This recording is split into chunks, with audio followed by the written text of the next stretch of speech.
এই সংসারের জন্য আমি আমার জীবনটা হুজুর শেষ করে নিলাম। কি লেগে আপনি শেষ করলেন সংসার? আপনারে কইছে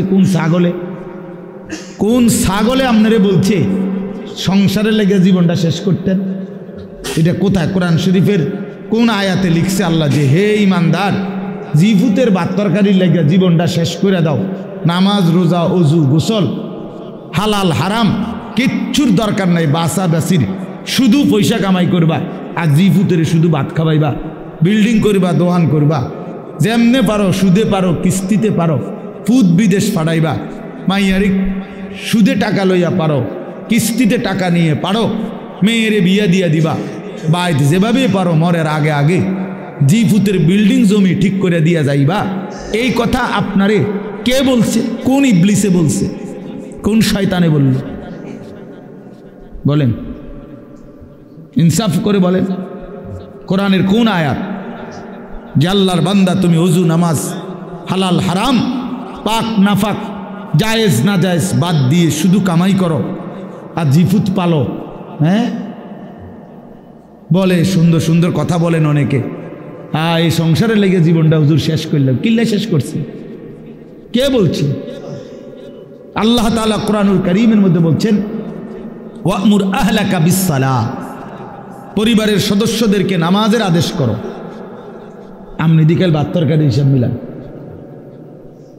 লা নাসআলুকা রিজকা, আল্লাহ বলছে তোমাদের কারো কাছে আমি খাদ্য খাবার রিজিকের সহযোগিতা চাই না।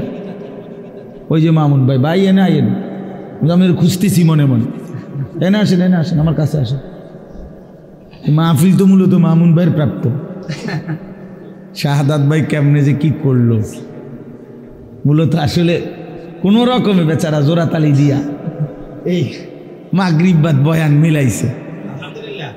আমি কক্সবাজার ছিলাম, ওইখান থেকে আসছি সকাল 8টা বাজে, ওইখানে মাহফিল ছিল। যাই হোক, সব আলহামদুলিল্লাহ, আগামীতে ইনশাআল্লাহ ফিকির হবে ইনশাআল্লাহ। আপনাকে ফিল মনে ছিল আমার, আমি আসলে ডেটটা মিলাইতেই পারছি না, কোনোভাবেই মিলাইতে পারি না। জি, তো এই জন্য বললাম এই ইসলাহি মজলিস, ওয়াজ মাহফিল, মসজিদের জুমার বয়ান, সব কিছুর মধ্যে মাকসাদ বড় যে নিজের ইসলাম, নিজের আত্ম উপলব্ধি, নিজের বিবেকের একটা উপলব্ধি থাকতে হয় যে হায় আমি আসলে কে, আমি আসলাম কোত্থেকে, আমারে কে পাঠাইলেন, আমার কি করা উচিত, যিনি আমাকে বানাইলেন তিনি কি জন্য বানাইলেন, আমি যা করছি এটাই কি আমার কাজ ছিল নাকি আমার উপরে অন্য কোনো দায়িত্ব। হ্যাঁ, আমি প্রতিনিয়ত আমাদের চোখের সামনে যে মানুষগুলো মারা যাচ্ছে, তারা কেউ নিজের থেকে মরতে চায় নাই, কিন্তু কেউ থাকতেও পারে নাই। প্রতিদিন যারা চলে যায় প্রতিনিয়ত, তাদেরকে কে নিয়ে যায়, কোনখানে নিয়ে যায়, তাদের শেষ অবস্থা কি হবে?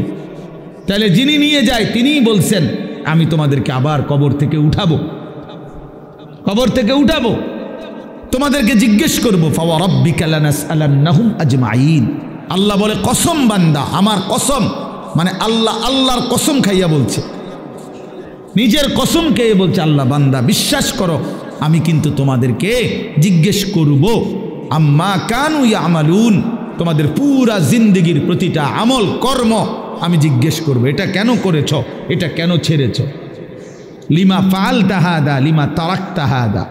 ফজরের নামাজ 1 বছর বান্দা 365 দিনে কোনো দিন ফজরের নামাজ পড়ো নাই, আমার বান্দা কেন ছেড়ে দিলা, কেন ছেড়ে দিলা?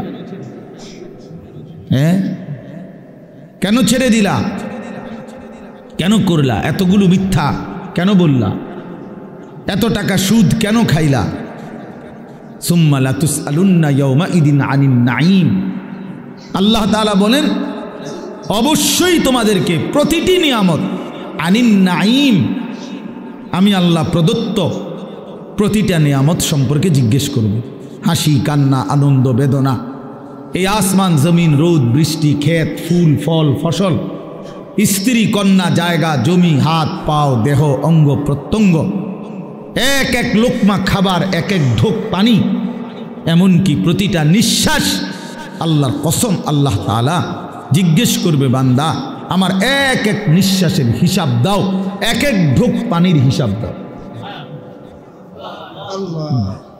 হাদিসের মধ্যে আছে নবী সাল্লাল্লাহু আলাইহি সাল্লাম একবার 3 দিন ওনারা 3 জন আবু বকর, ওমর এবং আমাদের নবী সাল্লাল্লাহু আলাইহি সাল্লাম 3 জনই ক্ষুধার্ত ছিলেন টানা 3 দিন। 3 দিন পরে এক সাহাবীর, আনসারি মদিনার এক সাহাবীর খেজুরের বাগানে গিয়ে 2-4টা খেজুর খাইছেন আর একটু পানি পান করছেন 3 জন। তো নবী সাল্লাল্লাহু আলাইহি সাল্লাম তখন হযরতে ওমর রাদিয়াল্লাহু তাআলা আনহুকে বললেন, ওয়াল্লাহি লা তুসআলু আন হাযান নাঈম। ওমর, আল্লাহর কসম, এই যে খেজুর আর পানি খাইলা এইটার ব্যাপারে হাসরের দিন তোমাকে আল্লাহ জিজ্ঞেস করবে, ওমর এটুকুর হক কি আদায় করছে? এই আজকের এই 3 দিন ক্ষুধার্ত থাকার পরের এই 1 ঢোক পানি আর এই 2টা খেজুরের হিসাব দিতে হবে। কিতাবে আছে হযরত ওমর রাদিয়াল্লাহু তাআলা আনহু অবাক হয়ে গেছেন, ইয়া রাসূলুল্লাহ, কি বলেন? ক্ষুধার্ত অবস্থায় 3 দিন পরে 2টা খেজুর খাইলাম আর একটু পানি পান করলাম, এটারও হিসাব দিতে হবে? আল্লাহর নবী বলেন, ওয়াল্লাহি লা তুসআলু, আল্লাহর কসম হিসাব দিতে হবে, লা তুসআলু, জিজ্ঞেস করা হবে।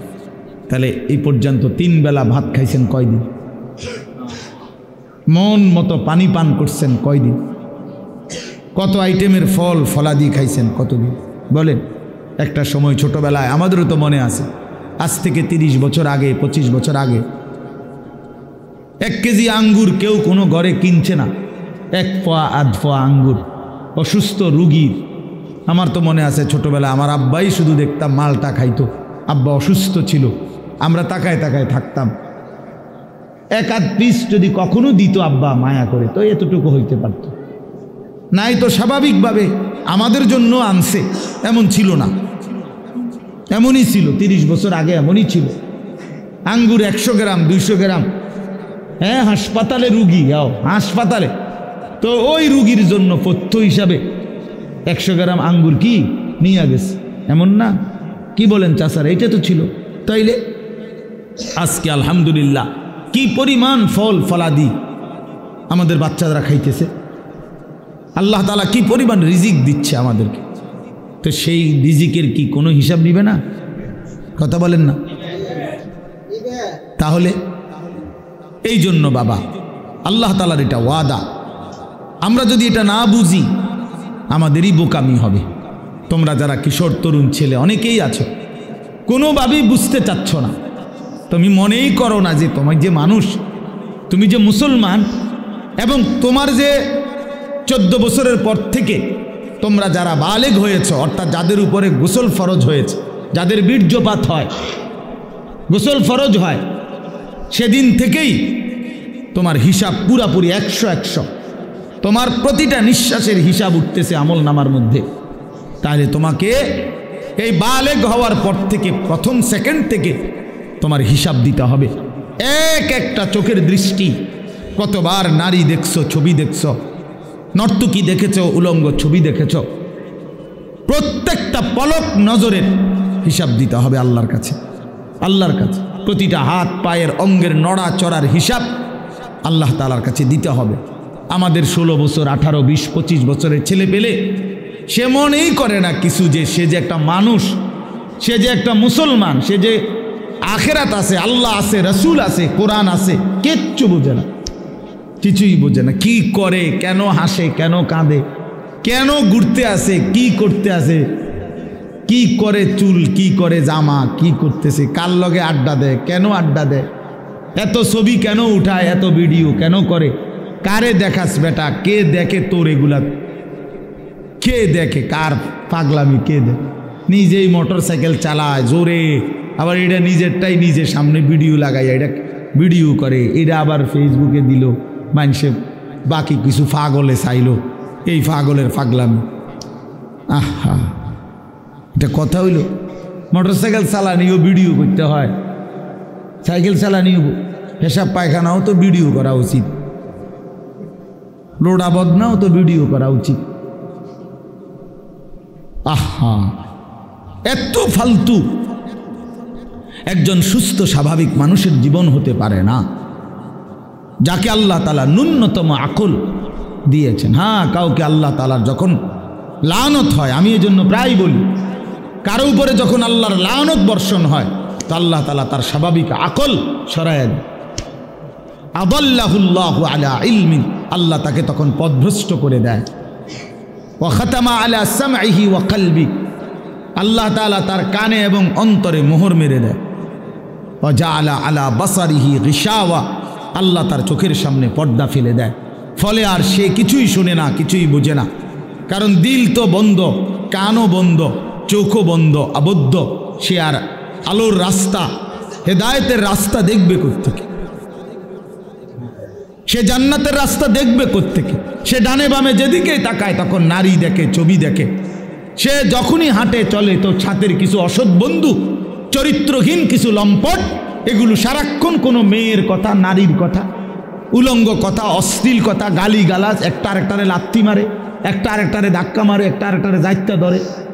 হ্যাঁ, এই নইলে বিশ্রী কুকুর বিড়ালও যে কথা বলে না, জন্তু জানোয়ারও যে কথা বলে না, এমন হাইওয়ান জানোয়ারের মতো কথাবার্তা বলে। নারী, ছবি, অশ্লীল উলঙ্গপনা, অশালীন অঙ্গভঙ্গি, খালাস। এভাবেই দিন শেষ। বাদ কতগুলো খাইছে, আবার জানোয়ার ঘুমায় গেছে। ভোর হইলে আবার জানোয়ার উঠছে। না এশার নামাজ, না ফজরের নামাজ, না জোহরের নামাজ, না আসরের নামাজ, কোনো নামাজের কোনো খবরই নাই। কারণ জানোয়ারের আবার নামাজ কি, কুকুরের আবার নামাজ কি, শুকরের আবার নামাজ কি, কুত্তা বিলের আবার নামাজ কি, জন্তু জানোয়ারের আবার সেজদা কি? বুঝেন নাই কথা? অতএব সিদ্ধান্ত নিছে যে আমি মানুষ হব না, আমি হব জানোয়ার, আমি হব কুকুর বিড়াল, আমি হব রাস্তার পশু। অতএব রাস্তার পশুর যেমন কোনো আল্লাহ নাই, বন্দিগি নাই, ইবাদত নাই, আমারও নাই, আমারও নাই, আমারও নাই। এই জন্য ছেলেরা, বাবারা, ছেলেদের দায়িত্ব তোমরা নিজেকে নিয়ে ভাবা কি করছো। বাবাদের দায়িত্ব আপনাদের ভাবা আপনারা আপনাদের সন্তান গড়তেছেন নাকি কি করতেছেন। সন্তানরে কি করলেন? আপনি তো সংসার করছেন কইলেন। আমি তো সব সময় প্রতিদিন বলি যে সংসার বলতে কি বুঝলেন? আপনি যে কইলেন আমি আজকে 30 বছর সংসার করলাম, কিতা? খাট পালং সোফা ফার্নিচার রেনি সংসার কয় না বউ বাচ্চারে কয় সংসার? একটা মানুষ যদি বলে যে আমি পরিবার নিয়ে এনে বেড়াইতে আইছি, তো পরিবার নিয়ে বেড়াইতে আইলে এ কথা বললে তার মানে খাট সোফা টোফা বেটার ঘরের ফার্নিচার এটি লই আইছে বেড়াইতে, নাকি? কি কি নিয়ে আইছে?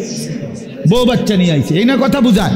তাইলে সংসার বলে বউ বাচ্চারে, পরিবার বলে বউ বাচ্চারে, এই মানুষগুলার এক সংসার বলে। খাট পালংরে কি বলেন? এগুলো তো বদলায় যায়। এগুলো তো আমনের আমলও আপনি চেয়ার বদলাইছেন, বদনা বদলাইছেন, বালতি বদলাইছেন। আমনের নিজের আমলেও তো আপনি 40 বছরের ভিতরে কত আসবাব বদলাইছেন না? আগেরটা পুরান, সুন্দর লাগে না মডেল, নতুন করে কিনছে। তো এগুলো তো কিচ্ছু না, মানুষগুলো হলো আমার সংসার।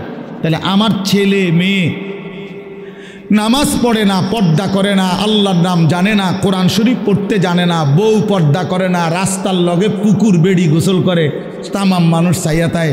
এই অসিব্য নারী, এই বেডিও অসিব্য, এই বেডির জামাইও অসিব্য, একেবারে 100% অসিব্য। দোনোটা অসিব্য, দোনোটা অসিব্য। বেড়াটাও অসিব্য, বেডিটাও অসিব্য। তে বেটারও কোনো লজ্জা নাই, তে মানুষের বেডি চায় আর তার বেডিরে মানুষে চায়, খালাস। হ্যাঁ, নাই তো এই বেশরম 30 বছরের কামাই দিয়া বেটা তোর বউয়ের জন্য একটা গোসলখানার ব্যবস্থা করতে পারলি না বেটা, তুই কি এর বেটা? বেটা অপদার্থ বেটা, তোর বেড়াই বলে কে বেটা? তো অপদার্থ ছাড়া আর কিচ্ছু না। নিজের স্ত্রীর জন্য একটা, মেয়েটার জন্য একটা নিরাপদ গোসলের ব্যবস্থা করতে পারে নাই পর্দার ভিতরে, এরকম বেহায়া, এটা কেমন পুরুষ? এমন নির্লজ্জ পুরুষ হয় কেমনে মিয়া? এরকম বেগায়রত, আত্মমর্যাদাহীন। আমার স্ত্রী রাস্তার মানুষে দেখবো, তাহলে আমি জীবনের বাচ্চা থেকে কিনলাম। আমার মেয়ে রাস্তার ফোলাফাইনে টিটকারি মারবো, ইটকারি মারবে, অথচ মেয়ে আমার। তাহলে আমার মতো বেড়াই মুসলমান, আমার বাচ্চা থাকার দরকার কি বেড়া? আমি মরে যাই না কা? আমি মরে যাই না কেন? আমি পানিতে ডুবি না কেন? বলে এই জন্য বাবাদেরকে বলি, ইনসাফের সাথে বলেন, ইনসাফের সাথে বলেন। কইলেই কইব কই হুজুর শুনে না, ওনার এই যুগ নাই। কোন যুগ নাই? নূহ আলাইহিস সালামের যুগ নাই নাকি? নূহ আলাইহিস সালামের যুগে তো মোড়েই শুনছে না। কথা বলেন না কেন? কয় না আগের এই যুগ না। কোন যুগ? নূহ আলাইহিস সালামের যুগ। ওই সময় দিয়ে কেউ ইমান আনছে না, অল্প কয়টা মানুষে নাই। তো তাইলে এম তো তখন ভালো। কথা বলেন না, এখন ভালো না আরো মিয়া? তো আপনি কোন কি আগের যুগ নাই? কিতাবা কোন যুগ নাই বলেন? এই জন্য বললেই হইল না। এই সমস্ত সামান্য এক দুই শব্দ বললেই হবে না। কোনো নারী যদি, স্ত্রী ছেলে মেয়ে যদি নামাজ না পড়ে, পর্দা না করে, আল্লাহর কোরআন না পড়ে, সেজদা না করে, এরপরে তার প্রতি আমার করণীয় কি, এই ব্যাপারে ইসলামের কোনো দিক নির্দেশনা নাই। তো আপনি হেটা জিগান না কা? কথা বুঝেন নাই আমার? যে হুজুর আমি 50 বার বলছি আমার বেডিরে, আজ যে 2 বছর ধরে আমার বউরে পর্দা করতে বলছি, কথার কথায় কোনোভাবেই আমার বিবি পর্দা করে না, এখন আমি কি করতে পারি? এই ব্যাপারে ইসলামের কোনো নির্দেশনা নাই। তো সেইটা জিগাইবেন। এরপরের কামটা কি এটা বলতে আপনি জিজ্ঞাসা করবেন। আমি হুজুর কোনোভাবেই আমার বেটি আমার কথা শুনে না, বউ সে আমারে শুধু বিরক্ত করে অথবা এই কারণে কষ্ট দেয়, তো আপনি তালাক দিবার আগে আপনি আগে জিজ্ঞাসা করেন যে হুজুর আর কোনো উপায় আছে কিনা, আর কোনো ফর্মুলা আছে কিনা ইসলামে। না কইয়ে লাভ দিয়ে উঠতেই একেবারে 19 থেকে 20 হইলেই একটা ফাল মাইরে 3 তালাক দিয়ে ফেল, একবার সব 3 তালাক। বেউকুফ বেটা, কথায় কথায় 3 তালাক দিয়ে দাও, আবার পরে বে বে করে কান্দ হুজুরদের কাছে গিয়ে, হুজুর বুঝছি না সেই সময় মাথা ঠিক আছিল না, সেই সময় মাথা ঠিক ছিল না বলে, আগে তে পুরা ঠিক আছিল। কারণ 3 তালাক দিলে বেডি তালাক হয়ে যায়। পাগলে তো এই কথা বুঝার কথা না। কথা বলেন না কেন? আপনার যে মাথা ঠিক না থাকলে কোনো পাগল, যারা আমরা রাস্তাঘাটে পাগল, এরা কি 3 তালাক দেয়নি? তো তো আপনি কি করলেন? আপনার মাথা ঠিক আছিল না, মাথা আগের চাইতে বেশি ঠিক আছিল। সে বুঝে, এটা বুঝা শুনেই কইছে যে এই কথা বললে বেটি কি হয়ে যাবে। এটা তো না বুঝার কি আছে এটা? নাহলে এটা বললেন কেন আপনি? আপনি 1 তালাক 2 তালাক না বলি 1 সালাক 2 সালাক কইতেন, তাইলে তার তালাক হইল, নাহলে কইলেন হলে বেডি সালাক, বউ বুদ্ধিমান। বলেন, তার মানে আমাদের সমস্যা একটাই, আমরা আখিরাতকে ভুলে গেছি। মূল বিষয় হলো এটা। আখিরাতকে যদি কারো মনে থাকতো, খোদার কসম, তাহলে নিজের স্ত্রী, নিজের ছেলে, নিজের মেয়ে এবং নিজেকে ঈমান আমলের উপরে রাখার জন্য কি কি পন্থা, ইসলামে অপারগতার কিছু নাই, হতাশার কিছু নাই, শেষ মিনিট পর্যন্ত আর কি করা যায় এ ব্যাপারে ধারাবাহিক নির্দেশনা আল্লাহর কোরআনেও আছে, আমাদের রসুলের জিন্দিগির মধ্যেও আছে। ইসলাম তো একটি পরিপূর্ণ বিধান। কথা বলেন না? ইসলাম কমপ্লিট কি না বলেন? তাহলে যদি পূর্ণ বিধান হয়, তাহলে এমন একটা জায়গা তাইয়া হুজুর আমি আটকাইয়া গেছি যে এইখান থেকে আইসা এবারে আর ইসলামের কোনো হুকুম নাই, এমন হইলে তো এটা পরিপূর্ণ বিধান হইল কই? আপনি যদি বলেন যে হুজুর আমি 10 বছর বুঝাইছি পুতেরে, সে কোনোভাবেই নামাজ পড়ে না, হালাল খায় না, এখন আর ইসলামের কাছেও 10 বছর পরে কি করণীয় আর কিছু নাই ইসলামের মধ্যে, কাজে কোরআনেও কিচ্ছু নাই, হাদিসেও এই ব্যাপারে কোনো কথা নাই, মানে আমি কি করতে পারি এজন্য ছেড়ে দিছি, তাহলে এ কথা বললে আপনার ঈমান থাকবেনি। কথা বলেন, ঈমান থাকবেনি। কারণ ইসলাম তো একটি পরিপূর্ণ বিধান, কিয়ামত পর্যন্তের জন্য বিধান। তাহলে পৃথিবীর শেষ ইসরাফিল ফু দিলেও যদি কোনো প্রশ্ন আসে, কোনো বিষয় আসে, সেটার সমাধানও আল্লাহর কোরআনে আছে, রসুলের জিন্দিগিতে আছে। আজ এই কথা বলার কোনো সুযোগ নাই বাবা, একজনই বুঝেন। আপনি একজনরে বললাম, মনে করেন আমি একজনও যদি বুঝেন আমি সার্থক। আমি ব্যক্তিগতভাবে কোনো সময় সংখ্যার কাঙ্গালি করি না, এটা সবাই জানে, আগের থেকেই আমার এই তবিয়ত। অর্থাৎ কয়জন এটা নিয়ে আমার কোনো সময় কোনো মাথা ব্যথা নাই। আমি বলতে থাকি আজকে 21 বছর আমার এই জিন্দিগি, আলহামদুলিল্লাহ। অর্থাৎ বলতে থাকা দরকার আমার। কয়জন? একজন শুনুক আর 1 লাখ শুনুক, খালাস, শুনছে তো শুনছে। তো আমি ধরে নিলাম যে আমি একজনকেই বললাম। এক ভাই তার ফিকির আসলো নিজের পরিবর্তন, স্ত্রী সন্তানের পরিবর্তন। প্রিয় বাপ, প্রিয় ভাই, এটা এই এক কথাটাই মনে রাখেন, নিজের সংশোধন, নিজের স্ত্রী সন্তানের সংশোধন, ঈমান, আমল, আখিরাত, স্ত্রী বউ বাচ্চা এবং নিজের অজু, গোসল, নামাজ, রোজা, হালাল হারাম, পাক না পাক, খোদার কসম এইটা নজর রাখা, এটাকে 1 নাম্বার প্রায়োরিটি, প্রাধান্য দেওয়া, এটাই মোমেনের পরিচয়, এটাই মোমেনের ডিউটি। আমার বউ বাচ্চার নামাজ আগে, বাদ পরে। আমার বউ বাচ্চার পর্দা আগে, এরপরে দুনিয়া। মনে করেন আমার বেরিয়ে আমার বউয়ের লগে থাকিয়া যদি বালতিটা কিনতো ভালো হইতো, ভালো চয়েস করতে পারতো, আমি মনে করলাম, কিন্তু পর্দার খেলাফ হবে, দরকার নাই, বালতি একটু কম সুন্দর হোক, তারপরও বিবির পর্দা হেফাজত হোক। তার মানে মোমেনের ফিকির থাকবে আগে কি দিন, আগে কি বলেন না, আগে দিন, আগে দিন। ছেড়ে দিছেন আপনারা, যার কারণে ছেলে পেলে লাওয়ারিসের মতো হয়ে গেছে। আহা, মুসলমান ছেলে বাপমার পরিচয়ও ভুলে গেছে। কিসের বাপ মা? যার চুল বেঈমানের মতো, তার আবার বাপ মা কিসের? বলেন, একটা ছেলেকে জিজ্ঞেস করেন, এই যে ছেলে তোমরা বলো বাবা, তোমার কে তোমার বাবা? তোমার বাবা মুসলমান না ইহুদি? বলো তুমি। তাইলে তুমি এই চুল রাখলা কেন? বলো, কোন জানোয়ারের চুল রাখলা? কোন বেঈমানের চুল রাখলা? কোন কাফেরের চুল রাখলা? বলো, বলো। বেটকি দিয়ে উড়ায় দাও একটা কথা বললেই। হ্যাঁ, বলো, কার চুল রাখছো? তোমার বাবা মুসলমান, তো তুমি বেঈমান পছন্দ হইল কেন? কাফের বেঈমান তোমার পছন্দ হইল কেন? বলেন। মূল কথা হইল পারিবারিক কোনো বন্ধন নাই, বাবা মার এই ফিকিরে নাই যে আমার ছেলে মেয়ের ঈমান আমল হইল আমার দায়িত্ব। এইটা বুঝেই না। মনে করে ভাত তরকারি, মনে করে বাজার সদাই, আমি কামাই করে দিছি, খালাস। না রে বাবা, এটা কথা না। আমরা মুসলমান, আমাদের প্রথম ডিউটি আমার নিজের ঈমান আমল, আমার দ্বিতীয় ডিউটি আমার স্ত্রী সন্তানের ঈমান আমল। কু আনফুসাকুম, এই 1 নাম্বার। 2 নাম্বার, ওয়া আহলিকুম, পরিবারকে বাঁচাও।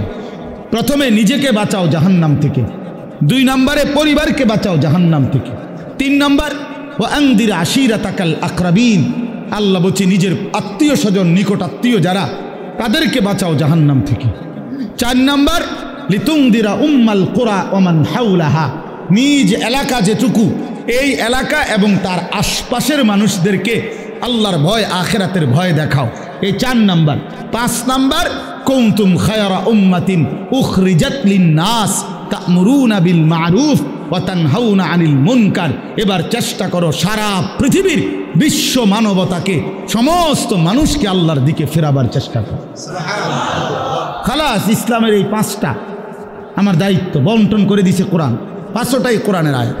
1 নাম্বার নিজেকে বাঁচাও, 2 নাম্বার বউ বাচ্চাকে বাঁচাও, 3 নাম্বার আত্মীয় স্বজনকে বাঁচাও, 4 নাম্বারে নিজ গ্রাম মহল্লা এবং আশপাশের মানুষকে বাঁচাও, 5 নাম্বার সারা পৃথিবীর মানুষের ফিকির করো, সারা পৃথিবীকে বাঁচাবার চেষ্টা করো, সারা উম্মতে মুসলিমাকে বাঁচাবার চেষ্টা করো।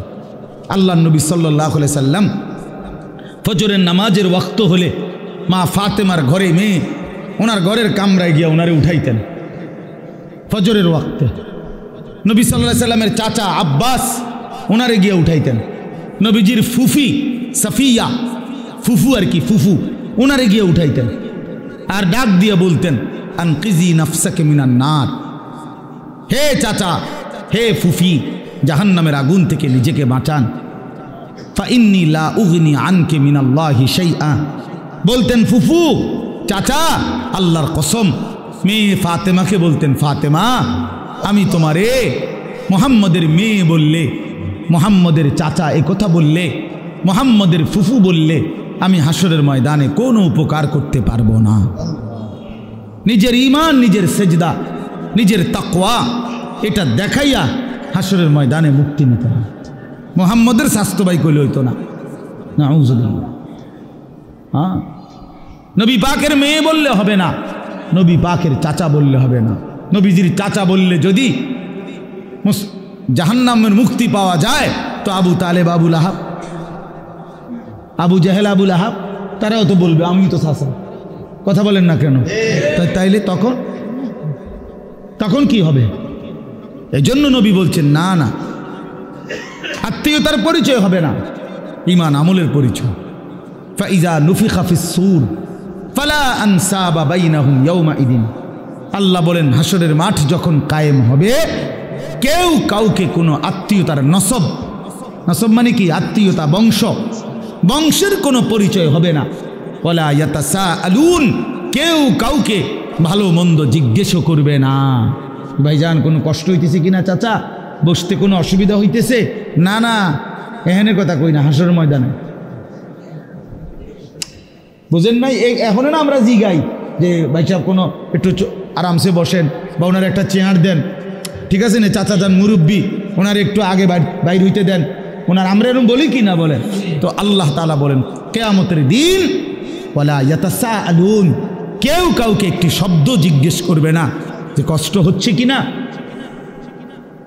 না না, লিকুল্লি ইমরিইম মিনহুম ইয়াউমাইদিন শা'নুন ইউগনি। আল্লাহ বলেন প্রত্যেকেই নিজেকে নিয়েই ব্যস্ত থাকবে। ইয়াওয়াদ্দুল মুজরিমু লাউ ইয়াফতাদি মিন আযাবি ইয়াউমাইদিন বিবানি ওয়া সাহিবাতিহি ওয়া আখি ওয়া ফাসিলাতিহি আল্লাতী তু'বি ওয়া মান ফিল আরদি জামিআ সুম্মা ইউনজি। বড় সাংঘাতিক আয়াত এটা। আল্লাহ বলে প্রত্যেকটা নাফরমান পাপী জাহান্নামী কিয়ামতের দিন আল্লাহকে বলবে, আল্লাহ আজকে এই হাসরের ময়দানে আপনি আমার ভাই, আমার স্ত্রী, আমার সন্তান, আমার মহল্লাবাসী, এমনকি গোটা পৃথিবীবাসীকে জাহান্নামে দিয়ে দেন, তবুও আমারে বাঁচায় দেন। ওয়ামান ফিল আরদি জামিআ, প্রয়োজনে জমিনের সমস্ত মানুষকে জাহান্নামে দেন। সুম্মা ইউনজি, তবু আমারে বাঁচিয়ে দেন। এমন আগুন আমি সইতে পারবো না মাওলা। কারণ কোরআন শরীফে আছে যে সরাসরি হাসরবাসী আখিরাতে হাসরের মাঠে ফেরেশতারা জাহান্নামকে টেনে আনবে। ওয়াজিআ ইয়াউমাইদিন বিজাহান্নাম, জাহান্নামকে দুই চোখে দেখবে মানুষ। এই দেখেই তখন প্রতিটা নাফরমান বলবে, মাওলা এমন ভয়ানক আগুন যেটা ধাউ ধাউ করে জ্বলতেছে, তীব্র জাহান্নামের গর্জন, টকবক করতেছে আগুন।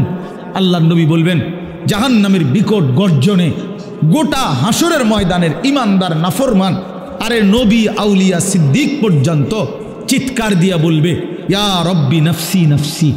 জিব্রাইলের মতো সাহাবী ফেরেশতাদের কোনো গুণাই নাই, চিন্তাও নাই। সেই জিব্রাইলের মতো ফেরেশতা হাদিসে আছে হাসরের ময়দানে জাহান্নামের দিকে তাকাইয়া মাটির মধ্যে নিজের হাত বাইরেতে হাত বাড়ি দিতে করতে বলবে, ইয়া রব্বি সাল্লিম সাল্লিম, আয় মাওলা আমারে বাঁচান, আমারে বাঁচান, আমারে বাঁচান, আমাকে। আল্লাহ তাআলা বলেন কাল্লা, কিন্তু আল্লাহ বলে কখনোই না। ইন্নাহা লাযা, রব্বুল আলামিন বলেন এটা জ্বলন্ত ধাউ ধাউ করে প্রজ্বলিত আগুন। নাজ্জাতাল লিশ-শাওয়া, রব্বুল আলামিন বলেন নাফরমান এই মুহূর্তে জাহান্নামের আগুনে ফেলা হবে। প্রথম সেকেন্ডেই, প্রথম মিনিটেই নাজ্জাতাল লিশ-শাওয়া, সারা দেহের গোশত, চামড়া, হাড্ডি প্রথম মিনিটেই, এক সেকেন্ডেই একদম জ্বলে ভুনা হয়ে যাবে। নাজ্জাতান অর্থ এটা মাশওয়ি, মানে ফ্রাই হয়ে যাবে, ভুনা হয়ে যাবে, ভুনা এক মিনিটেই ভুনা হয়ে যাবে। নারুল্লাহিল মুকাদা আল্লাতী তাত্তালিউ আলাল আফইদাহ, আল্লাহ বলে বান্দা জাহান্নামের আগুন মনে রেখো আমি আল্লাহর জ্বালানো আগুন। এই আগুন তো আমি জ্বালাইছি। কে জ্বালাইছে? এই আগুন আমি আল্লাহর জ্বালানো আগুন। দুনিয়ার তোমরা লাকড়ি জমা করে তোমরা আগুন জ্বালাইছো এমন না, জাহান্নামের আগুন আমি আল্লাহর, নারুল্লাহিল মুকাদা, আমি আল্লাহর প্রজ্বলিত আগুন। অতএব আমার এই আগুনে যখন ফেলা হবে, আল্লাতী তাত্তালিউ আলাল আফইদাহ, দুনিয়ার আগুন যখন কারো দেহের মধ্যে লাগে, ছুটাছুটি করে কিংবা পানি দিয়ে যে কোনোভাবে যদি রক্ষা করা যায় তাইলে হয়তো হাত পুড়ে গেছে বাকিটা বাইচা গেছে, পাও পুড়ে গেছে বাকিটা বাইচা গেছে, এমন হয় কি না? তো রব্বুল আলামিন বলেন জাহান্নামের আগুনে যখন ফেলবে, আমার এই প্রজ্বলিত আগুন ফেলতেই প্রথম মিনিটেই বান্দা তোমার সারা দেহ এমনকি তোমার কলিজা সুদ্ধা প্রথম মিনিটেই জ্বালায় ফেলবে। একই সাথে একই মুহূর্তে বাহির এবং ভিতরের কলজাটা সুদ্ধা বুনা করে ফেলবে। আল্লাতী তাত্তালিউ আলাল আফইদা, আফইদা। কি মনে করছো নওজোয়ান? আগে নয়তো সিদ্ধান্ত নাও আখেরাত নাই, এবার বেডি চাও, কোনো অসুবিধা নাই। তুমিও ল্যাংটা হয়ে যাও, ছবিও দেখো ল্যাংটা। দেখো যুবক, আমি বললাম তুইও লুঙ্গি খুলে ফেল, কাপড় খুলে ফেল নাফরমান, আর নর্তকীও দেখ, তোর কাপড়ও খুলে ফেল, নর্তকীর কাপড় তো খোলাই, যা দেখ। তবে আগে শর্ত হলো একথা বুঝাপড়া করে নাও, কারোর সাথে হিসাব মিলাইয়া নাও যে আসলে যে হুজুররা বলে কবর হাসর আখেরাত, এটি আসলে মিশা কথা নেই, এই কথা কারোর থেকে জিজ্ঞাসা করে নাও। কথা বুঝেন নাই আমার? এটা যদি ফয়সালা হয়ে যায় যে হ্যাঁ এগুলো নাই, তো ঠিক আছে বন্ধু, নাচো গাও ফুর্তি করো, যা মন চায় তাই করো। কিন্তু এ কথার তো কোনো কাফেরও আজ পর্যন্ত বলে নাই যে কবর হাসর আখেরাত নাই। না, হিন্দুরাও তো স্বর্গ নরক কয়, কয় না? কথা বলেন না কেন? হিন্দুরা মরলে আমরা যেরকম কই মরহুম, হেরাদে কয় স্বর্গীয় উমুক, তো হিন্দুরাও তো বলে এটা। কাফের বেঈমানও তো বুঝে পরকাল, তুমি বুঝো না কেন? কাফের বেঈমানের পরকালের ধারণা ভুল ধারণা, মানে পরকাল মানে, কিন্তু পরকালের ব্যাপারে তারা যেই ধ্যান ধারণা এটা তাদের ভুল। কিন্তু আমরা মুসলমান, আমাদের পরকালের ব্যাপারে বর্ণনা একেবারে স্পষ্ট। কোরআনুল কারীমের 3 ভাগের 2 ভাগই আখিরাত। আখিরাত। নবী সাল্লাল্লাহু আলাইহি সাল্লামের সারা জিন্দেগীর চোখের পানি উম্মতের জন্য যে কাঁদছেন 23টা বছর, কি জন্য? যে আল্লাহ 23 বছর নবী কাঁদছেন উম্মতের জন্য। কেন? দুনিয়ায় যেন বাত মাসে কষ্ট না পায় উম্মত, এই জন্যই তো না? কথা বলে, উম্মত যেন বাতে মাসে কষ্ট না পায়, দুনিয়ায় বউ বাচ্চা লইয়া যেন সুখে চলতে পারে, এই জন্যই তো নবীর 23 বছরের চোখের পানি, নাকি? তাহলে কি জন্য? কথা বলেন না, কোন জায়গার জন্য কাঁদছেন? তো সেই আখিরাত মিথ্যা, নবীর 23 বছরের চোখের পানি মিথ্যা। তাহলে আপনারা কি বুঝলেন বাবা? যারা নামাজ পড়েন না, কেন পড়েন না? কি বুঝছে? মানে আমার কথা হলো, আমার এটা মাঝে বুঝতে মন চায়, জানতে মন চায়, যে একটা যুক্তি তো থাকবে যে হুজুর আপনি যত কথাই কন এটা হইতো না, আমি এটা বুঝছি, আপনার নাম হুজুর ধরলো আমি বুঝছি, তো এইটা আমারে বুঝায় কন না। আচ্ছা আমরা শুনি, কি দৃষ্টিতে তুমি বুঝলা আখেরাত নাই, পরকাল নাই, এই পাপের কোনো বিচার হবে না, এটা কেমনে বুঝলা? একটা যুক্তি তো থাকবে মানুষের। আহা, এই জন্য দয়া করে ভাবতে শিখে। আমি আমার সবটুকু দিয়ে বলতে, আমি আজীবন চেষ্টা করছি আমার এই ছোট্ট জীবনটা বলতে বলতে আজ আর শরীর অনেক কাহিল হয়ে গেছে, ব্যস্ততা অনেক বাড়ছে, কিন্তু শরীর কি হয়ে গেছে? দুর্বল হয়ে যাচ্ছে, দুর্বল হয়ে গেছে। কিন্তু তবুও চেষ্টা করছি বলে যাওয়ার। অর্থ হইলে কথা বলা, বাবা আখেরাত সত্য, কবর সত্য, হাসর সত্য। প্রিয় বন্ধু, নষ্ট হইও না, ছেলেরা নষ্ট হইও না। বাপ, পচে যাওয়া জিনিস কেউ গ্রহণ করে না, বখাটেকে দুশ্চরিত্রকে কেউ পছন্দ করে না, লম্পট চরিত্রহীন, নারী লুভী, জিনা বেবিচার, অসভ্যতা, মদ জুয়া আসক্ত এমন অপদার্থ জানোয়ারকে কেউ পছন্দ করে না। তারে কুকুরের সাথেই মানায়, মানুষের সাথে মানায় না। বেনামাজিকে জানোয়ারের সাথেই মানায়, ইমানদার মুসলমানের সাথে মানায় না, মানায় না।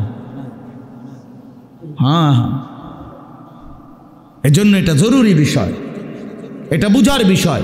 কেন আমি নামাজ পড়ব না, কেন আমি হালাল খাবো না? 30 বছর ধরে যারা সুদ খাইতেছেন, এই বাবা সংসারের অভাব পূরণ হয়েছে তো? বলেন না কেন? হ্যাঁ, 30 বছর ধরে যেই বাটপারে ওজনে কম দেয়, এই বাটপারে জিজ্ঞাসা করেন না যে বাটপার তোর এই 30 বছর ধরে যে কাস্টমার ঠগাস, তোর অভাব গেছিনি না যাবে কোনোদিন?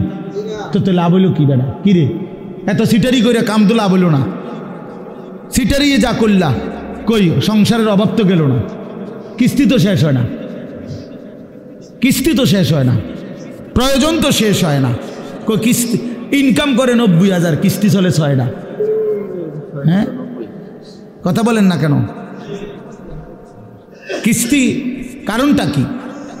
বেড়ারে দিয়েও কিস্তি লইছে, বেডিরে দিয়েও কিস্তি লইছে, ফুতের বউরও দিয়েও কিস্তি লইছে, নাতিরে দিয়েও কিস্তি লইছে।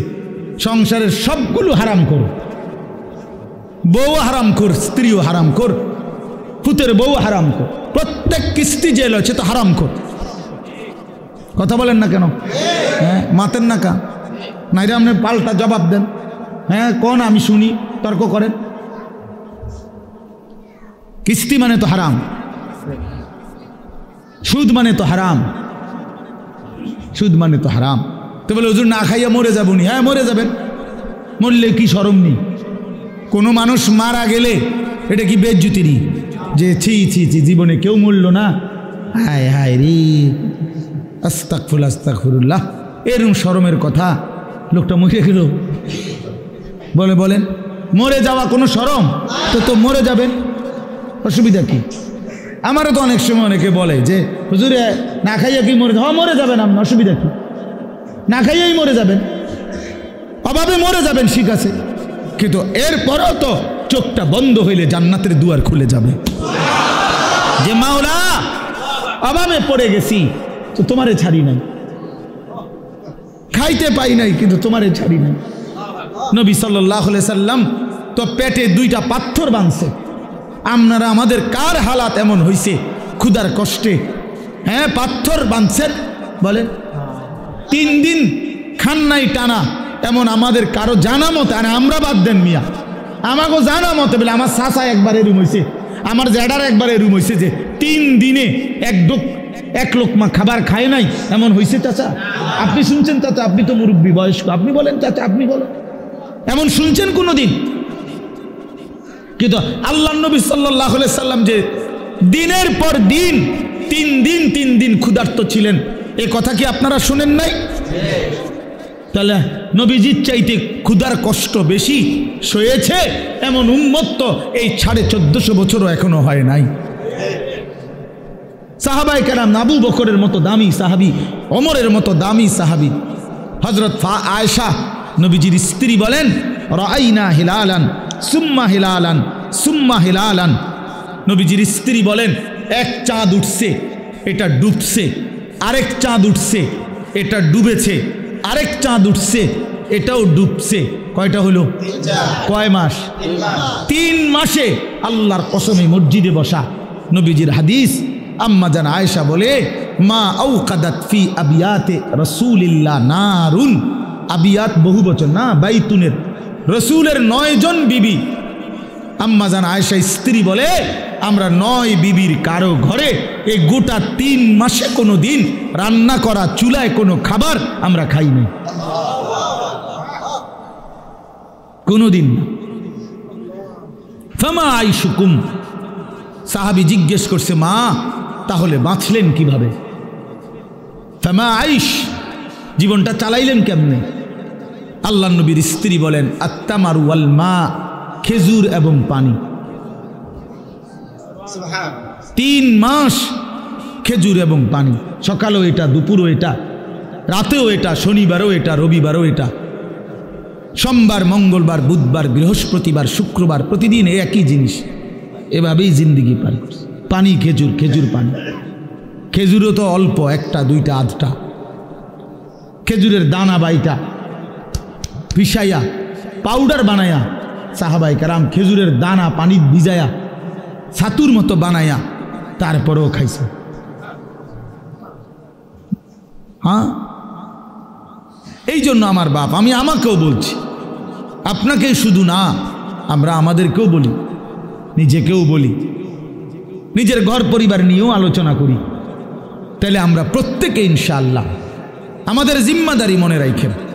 কু আনফুসাকুম, আমি যে কথার থেকে এতগুলো কথা বললাম, অর্থ হলো নিজের ফিকির করা, আমার ইমান, আমার আমল, আমার আখেরাত, আমার স্ত্রী সন্তানের ইমান, আমল, আখেরাত, আমার বাপ। এবার আমি শেষ অংশে কথাটা বলতে চাই, এটা আমরা যারা এখানে যে কয়জন মনোযোগ দিয়ে শুনছেন, আমি সবাইকে বলি, আমরা এটা মনে রাখতে হবে, আমরা মুসলমান, আমাদের জীবন আখেরাত, আমাদের জীবন দুনিয়া হবে না। আমাদের একবার বিশ্বাস করেন, 200 কোটি মুসলমান আমরা যদি রাত দিনও পরিশ্রম করি দুনিয়া উপার্জনের জন্য, আল্লাহর কসম, খোদার কসম, কাফের বেঈমানের সমপরিমাণ দুনিয়া আল্লাহ আমগরে দিবে না, এটা আল্লাহর ওয়াদা। দিত না মানে আমি হেবডারে কইলাম, শাহাদাত ভাই আপনি যদি মাথাও ফাড়াই এলাম, আমি টাকা 500 যে চাইছেন আমি দিতাম না বেটা। এবার তুমি যেটা মনে করো এটা করো, আমি কইলাম দিতাম না, দিতাম না, তখন আমি কেমনে নিবেন আপনি আমার টেয়াটা? কথা বুঝেন নাই আমার? আমি যে কইছি একেবারে কসম করে কইছি যে আমি টেয়াটা দিতাম না। তো আল্লাহ বলছে, বান্দা দুনিয়া আমি তোমাদের ইমানদারকে দেব না বান্দা, পুরা, এটা আমার ওয়াদা, আমি দেব না দুনিয়া, আমি দেব আখেরাত। আখেরাতে আল্লাহ বলছে, বান্দা দুনিয়া আমি তোমারে প্রয়োজন মাফিক দিচ্ছি, আর কাফেরকে দুনিয়া বেশি দিলাম, তবে আখেরাতে পুরাটা তোমাদের ইমানদারদের জন্যই বরাদ্দ রাখলাম, বেঈমানকে এক ঢোক পানিও পান করতে দেব না, এক ঢোক পানি। চোখটা বন্ধ হইলে কোনো বেঈমান আর এক ঢোক পানি পাবে না, এক লোকমা খাবার আর কোনো দিন মিলবে না। লা ইউফাত্তারু আনহুম ওয়া হুম ফীহি মুবলিসুন। আল্লাহ বলে জাহান্নামী, জাহান্নামের আগুনে 1 সেকেন্ডের জন্য বিরতি পাবে না। লা ইউফাত্তারু, বিরতি হবে না। কি ভাই, তাহলে আপনি কি লেগে লাফালাফি করতেছেন? আমরা কেন এরকম পাগল হয়ে গেলাম? পারতেন না তো? দুনিয়া আমরা বেঈমানদের সমপরিমাণ হবে না, এটা আল্লাহর ওয়াদা, আল্লাহর ওয়াদা। তো যার হাতে সব, তিনি বলতেছেন আমি তোমারে দিতাম না, আপনি কীর্তন কারাগারি করেন কেন? এই সাফাসাফিটা করতেছেন, উনি কইল দিত না, বলেন বলেন। একজন ফুদ বিদেশ ফাড়াইয়া আমরা এখানে বিরাট কিছু করে লাবেন, কিতা এ ঘুরে ঘেরে ফাঙ্গাসার তেলাফিয়ারি আমরা জানি না, আর কিতা যার ফুট ইটালি এবারে কিতা খায়? হ্যাঁ, যার 3 ফুট বিদেশ এবারে কি খায়? হ্যাঁ, কি খায়? দৈন্যতা করলা, দুন্দুল ফুলকপি আর ফাতা কফি, ফার্মের মুরকা আর কক মুরকা, আর কিতা খান আপনি? আপনি কি বাঘের গোস্ত খান নাকি? কা খাইবেন না? আপনার ফুট ইটালি, আপনি কি লেগে হুদা মুরগের গোস্ত খাবেন? এটি তো আমরা আঙ্গাল কাঙ্গালরাই খাই। আপনি তো প্রতিবেলা সিংহের গোস্ত খাওয়া দরকার, আপনার 3 ফুট বিদেশ। কই দুনিয়া কি ভোগ করছি আমরা? এই সামান্যটুকু দুনিয়া, 3 বেলাও তো আমরা ঠিক মতো সামান্য কুদ্দুর খাবার খাই, এইটুকুর জন্য আখেরাত ছেড়ে দিলেন। একটা অটো ড্রাইভারের সারাদিন ইনকাম কত? সব যাইয়া তুইয়া 300 টাকাও তো থাকে না, এই 300 টাকার জন্য আল্লাহকে ছেড়ে দিলেন। একটা সিএনজি ড্রাইভারের ইনকাম কত? সারাদিনে 700-800 টাকাও তো থাকে না, সব মালিক জমা, গ্যাস, এরপরে রাস্তার যে খরচ, ওই যে জায়গায় জায়গায় টাকা দিতে হয় না, জিবি না কি কয় ডিরে, এই তো এগুলো দিয়া ঠিয়া 700-800 টাকাও তো থাকে না। তো 700-800 টাকার জন্য মহান আল্লাহকে ছেড়ে দিলেন, 5 ওয়াক্ত নামাজ ছেড়ে দিলেন। 300 টাকার জন্য 1 ওয়াক্ত নামাজ পড়তে পারলেন না, 700 টাকা মিলাইতে গিয়ে 1 ওয়াক্ত নামাজ পড়লেন না। হায় হায় নাফরমান, কত বড় নাফরমান। একটা চা দোকানদার, তার ডেইলি ইনকাম কত? 30,000। কথা বলে না কেন? হ্যাঁ, তাহলে বড় জোর 500 টাকা। তো বড় জোর 500 টাকা বেটা নাফরমান, 500 টাকার জন্য আল্লাহকে ছেড়ে দিলি, 1 ওয়াক্ত নামাজও পড়লে না। ছি ছি ছি ছি ছি। তোমরা যুবকরা বলো বাবা, 12,000 টাকার একটা মোবাইলের জন্য আল্লাহকে বাদ দিয়ে দিলা। কিছুক্ষণের এই নারী ছবি, বন্ধুদের এই আড্ডার জন্য এত বড় মহান আল্লাহ যে তোমাকে খাওয়ায় পড়ায় লালন পালন করে, তাকে বাদ দিয়ে দিলা বাবা, ইনসাফ না এটা। অতএব আমাদের কথা এটাই, আমাদের জিন্দিগি আখেরাত, আমাদের জীবন কি, আমাদের প্রস্তুতি কিসের জন্যে, আমাদের সারাটা দিন রাত কিসের জন্যে। কোরআন শরীফে আছে আল্লাহ বলছেন ওহুয়াল্লাযী জাআলাল লাইলা ওয়ান নাহারা খিলফাতান লিমান আরাদা আন ইয়াযাক্কারা আও আরাদা শুকুরা। আল্লাহ বলেন আল্লাহই রাত বানান, দিন বানান, প্রতিদিন এবং রাত এবং দিন এনে থাকেন পর্যায়ক্রমে। খিলফাতান বাই সিরিয়াল, একবার রাত একবার দিন, একবার রাত একবার দিন। কেন বানায়? আল্লাহ নিজে বলতেছেন আমি রাত এবং দিন বানাই লিমান আরাদা আন ইয়াযাক্কারা, যারা যারা আমি আল্লাহকে স্মরণ করতে চায়, আমার ইবাদত করতে চায়, আমি তাদের জন্য রাত দিন বানাই। হ্যাঁ, আমার বান্দা যদি রাত না হয় মাগরিব পড়বে কেমনে? আমার বান্দা ঈশার নামাজ পড়বে কেমনে? ফজরের নামাজ পড়বে কেমনে? আমার বান্দা সারা দিনের পরিশ্রমের জন্য বিশ্রাম করবে কেমনে? এই জন্য আমি রাত বানাইলাম। আমি যদি দিন না বানাই তো আমার বান্দা ফজর পড়বে কেমনে, জোহর পড়বে কেমনে, আসর পড়বে কেমনে, হালাল উপার্জন কেমনে করবে? এই জন্য আমি দিন বানাই। তো আল্লাহ তাআলা বলেন সেজদার জন্য, আমার হুকুম মানার জন্য আমি রাত বানিয়ে থাকি, দিন বানিয়ে থাকি। কোনো সিটার বাটপার, কোনো মদখোর ঘুষখোর, কোনো নারী লুবি, কোনো মোবাইলের অসভ্য উলঙ্গ ছবি দেখনেওয়ালা নাফরমান, তোদের জন্য, তোদের বেঈমান নাফরমানদের জন্য রাত হয় না, দিন হয় না। রাত দিন হয় ইমানদারের সেজদার জন্য। এই জন্য বাটপার সিটারগুলো, লম্পট দুশ্চরিত্রগুলো, সুদখোর হারামখোরগুলো এই নামাজি ইমানদার বান্দাদের উসিলায় বাকিগুলা বাদ খায়। এদের বরকত, এদের বরকত। সিটার বাটপার চলে এদের উসিলা, নাইলে এগরে খাওয়াইল না। যদি সেজদাওয়ালা না থাকতো, যদি ইমানওয়ালা না থাকতো, আলিম ইলম না থাকতো, যদি উলামায়ে কেরাম জমিনে না থাকতো, যদি আল্লাহর কোরআন পড়নেওয়ালা কেউ না হতো, আল্লাহর জিকির যদি উচ্চারিত না হতো, তাহলে কোনো নাফরমান বেঈমানের জন্য আল্লাহ পাক রাতও বানাইতেন না, দিনও বানাইতেন না। আল্লাহ আমাদেরকে বুঝ দান করেন। অতএব এখন শেষ কথা হলো, আমরা যদি বুঝে থাকি এই কথাটা যে আমাদের মূলত জীবন আখেরাত, আমাদের প্রস্তুতি আখেরাত, আমাদের রাত আখেরাতের জন্য, আমাদের দিন আখেরাতের জন্য, আমাদের যৌবন আখেরাতের জন্য, কিশোর তোমার কৈশোর আখেরাতের জন্য, বয়স্ক বাবা আল্লাহ আপনাকে একটু হায়াত বেশি দিছে আখেরাতের জন্য, বিড়ি খাওয়ার জন্য না, চা দোয়ানে গপ মারার জন্য না, সারাদিন একটার পর একটা পান খাওয়ার জন্য না। আখেরাত আপনাকে দিছেন আল্লাহ তাআলা, জীবন হায়াত আখেরাতের জন্য। এই আখেরাত কামাই করার, পরকালের পাথেয়, পরকালের পুঁজি, কবর হাসর আখেরাতের পুঁজি সংগ্রহের একটা শ্রেষ্ঠতম মাস, একটা বড় সিজন, একটা বড় মৌসুম, এটা হলো মাহে রমজান। এই কথাটাই আমি বলতে চাই। সিজন বুঝতে হয়। বুদ্ধিমান ব্যবসায়ী, হ্যাঁ বুদ্ধিমান কৃষক জমিনে ফসল করবার আগে সিজন চিনে যে এখন কোনটা লাগাইতে হবে। কথা বুঝছেন নি?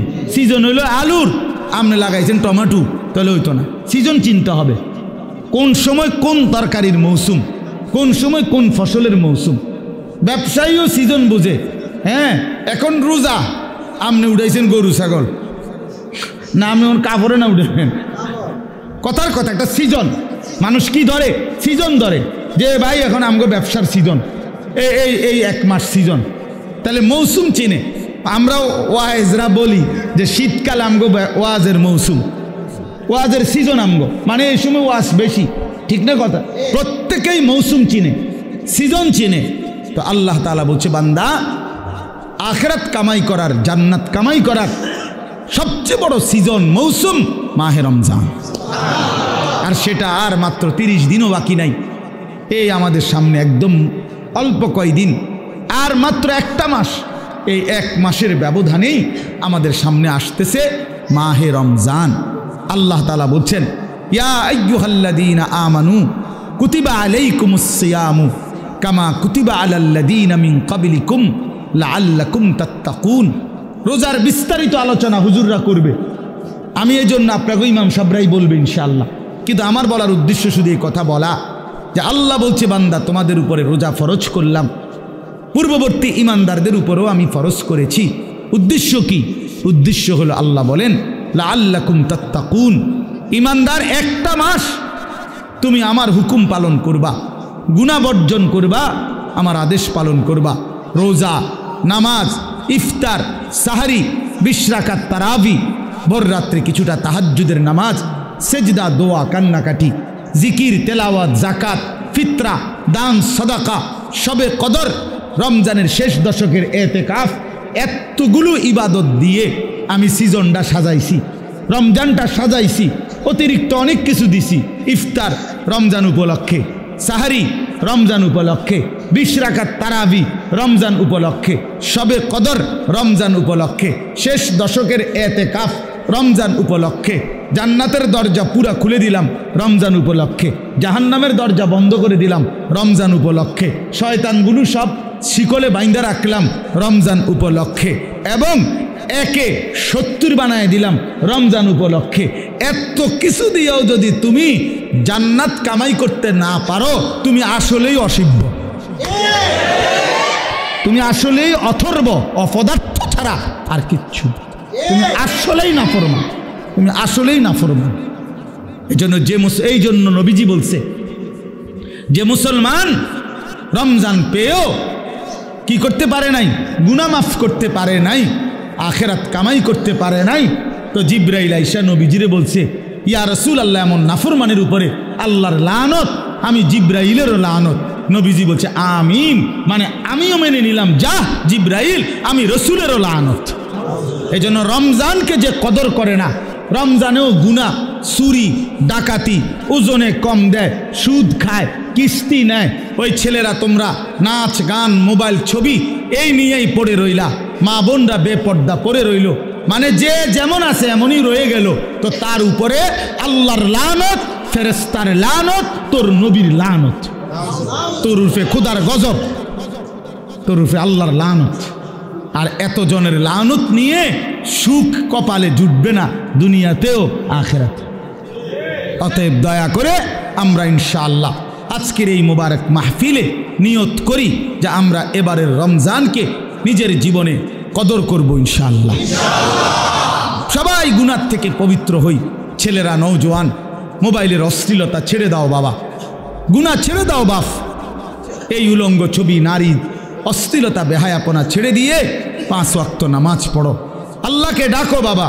আগামীর পৃথিবীতে ইনশাআল্লাহ তোমরা দেখো সারা পৃথিবীর হিসাব, সারা পৃথিবীর জরিপ এখন প্রত্যেক, যে আমার আগে বক্তব্য দিলেন আপনি, হ্যাঁ না না চাচা বক্তব্য দিচ্ছেন না, চাচা কি বললেন কোন তো একটা কথা, আমি তো এনওজি করতে করতে শুনছি যে এই 70-72 বছর বয়সে এই গ্রামে ছেলেরা যে এরকম একটা ফাউন্ডেশন করে উদ্যোগ নিছে, এটা প্রথম।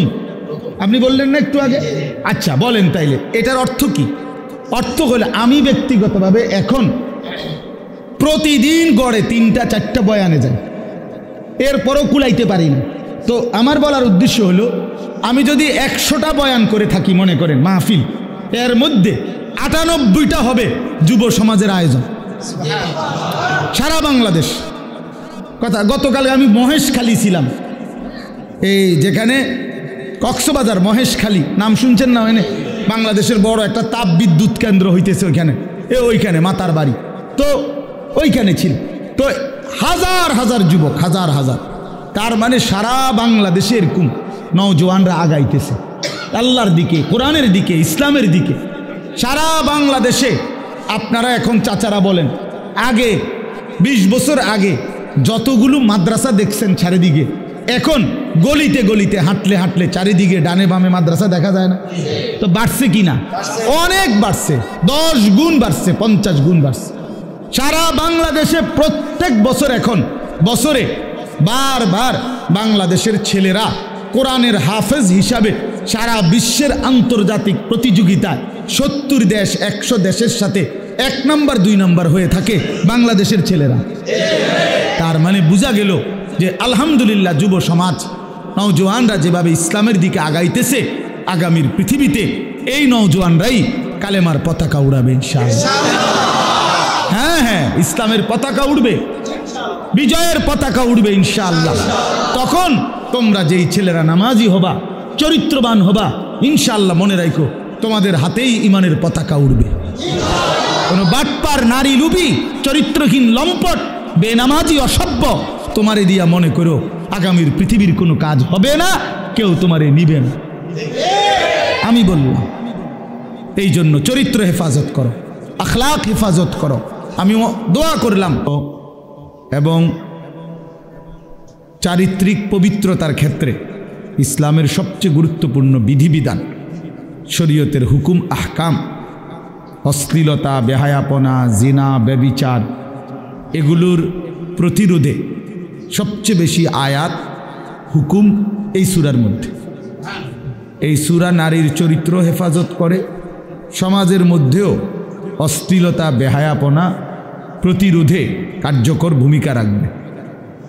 এজন্য এই সূরা যেহেতু আলহামদুলিল্লাহ নাম এটাই দেওয়া হইল, এই জন্য আমি এটা পরামর্শ দিলাম। আল্লাহ তাআলা তৌফিক দান করেন। বাংলা অনুবাদের জন্য সবচেয়ে সুন্দর হলো তাফসিরে তাওজিহুল কোরআন, একটা তাফসির আছে 3 খণ্ডে, ঢাকা মাকতাবাতুল আশরাফ থেকে প্রকাশিত। ওইখান থেকে অনুবাদটা দিবেন, সংগ্রহ করায় দিয়েন আপনি, ওই খণ্ড একটা কিনে দিয়ে নগরে।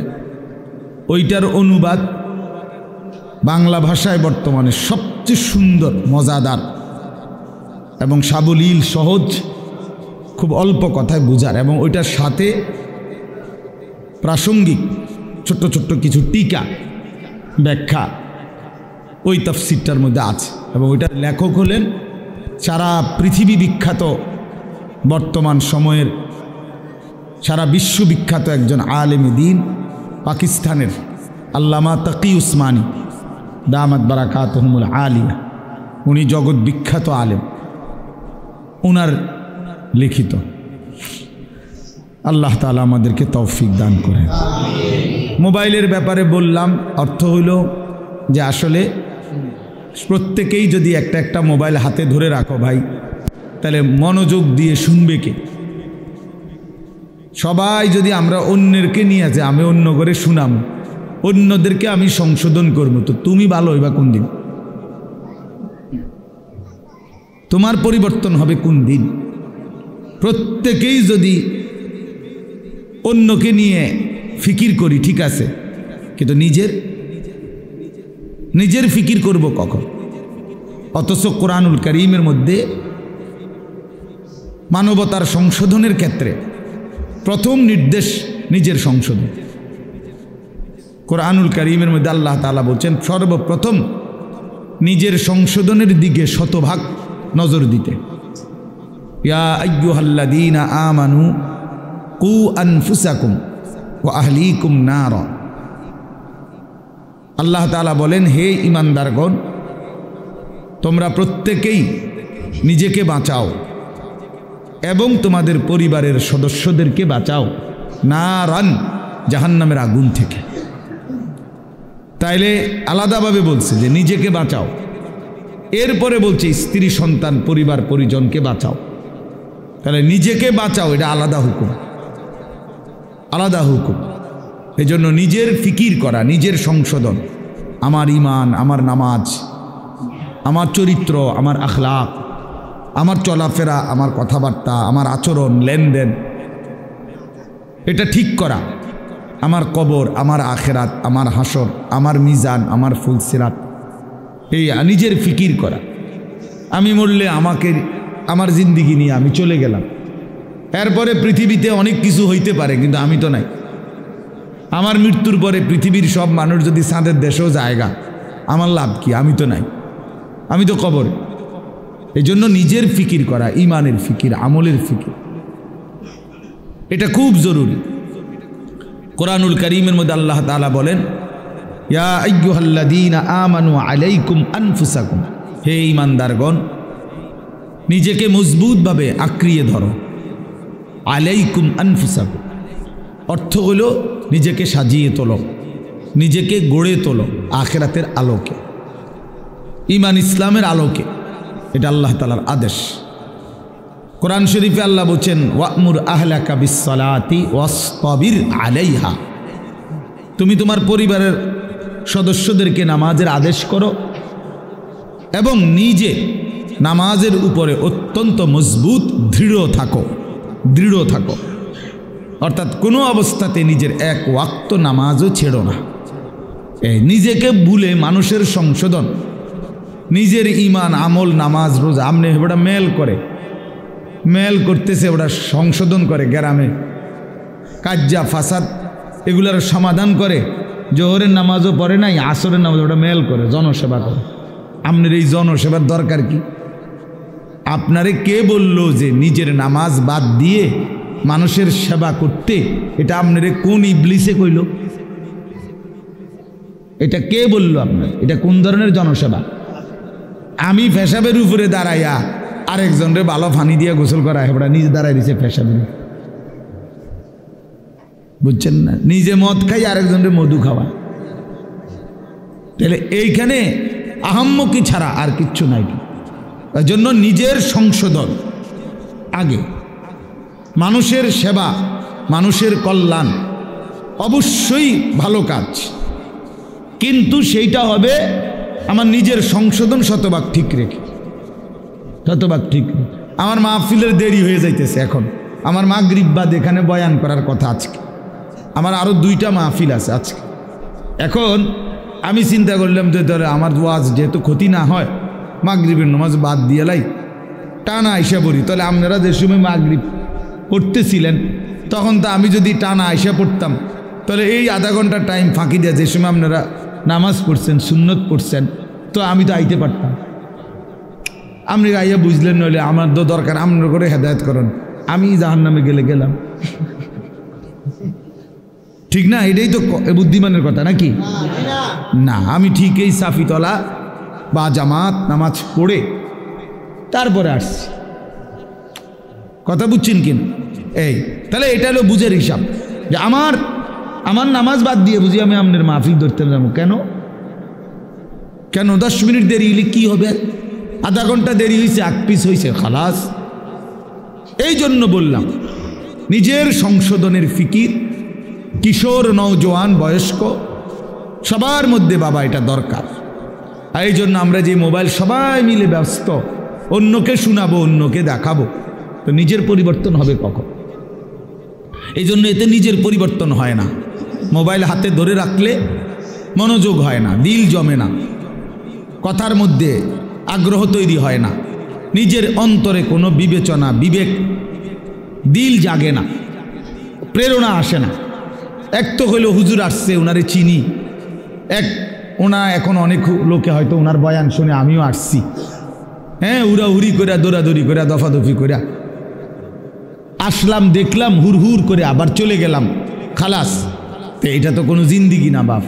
এই জনপ্রিয়তা দিয়েই হবে কি? আর এই আসা যাওয়ার দ্বারা হবে কি?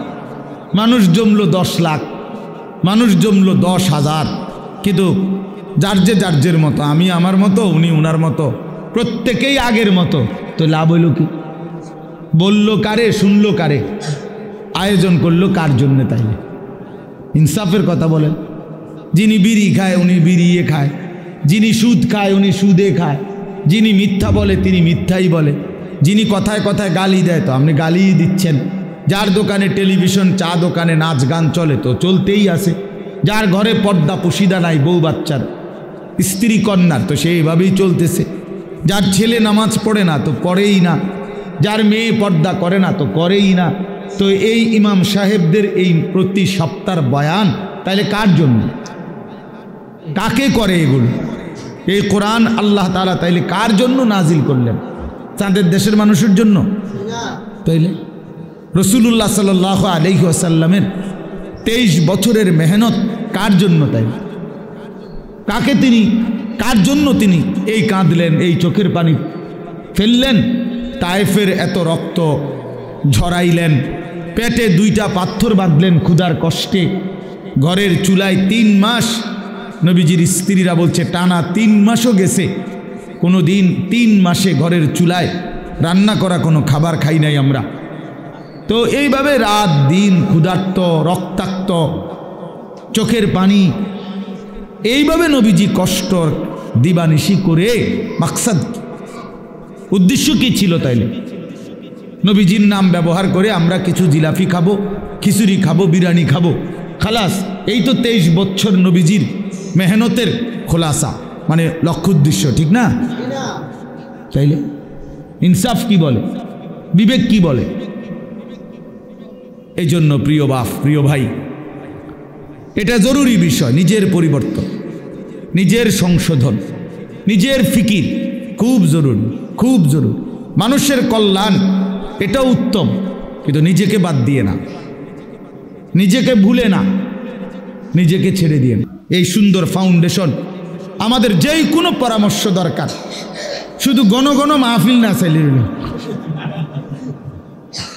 আমার মাদ্রাসায় যাইবা অসুবিধা নাই। প্রতি মাসের দ্বিতীয় শনিবার আমাদের মাদ্রাসায় মাসিক ইসলাহি মাহফিল হয়। এই যে ফেব্রুয়ারি মাসের 8 তারিখ দ্বিতীয় শনিবার হবে ইনশাআল্লাহ। আপনারা নওজোয়ানরা, ছেলেরা তোমরা যাইও, বয়ান শুনতে যাও, দেখা হোক। কোনো পরামর্শ দরকার হইলে আমরা পরামর্শ দেব ইনশাআল্লাহ। কিন্তু ইনশাআল্লাহ আমার আশা এটা, আমরা বিশ্বাস করি আগামীর পৃথিবী যুবকরাই, নওজোয়ানরাই কালেমার পতাকা উড়াবে ইনশাআল্লাহ। অতএব আমরা যেন কেউ নষ্ট না হই, চরিত্রহীন না হই, চরিত্রহীন না হই। আল্লাহ আমাদেরকে তৌফিক দেন, কবুল করেন। আজকের এই মোবারক মাহফিলকে আল্লাহ তাআলা ভরপুর বরকত দান করেন। আর কিছু? আলহামদুলিল্লাহি রাব্বিল আলামিন। আল্লাহুম্মা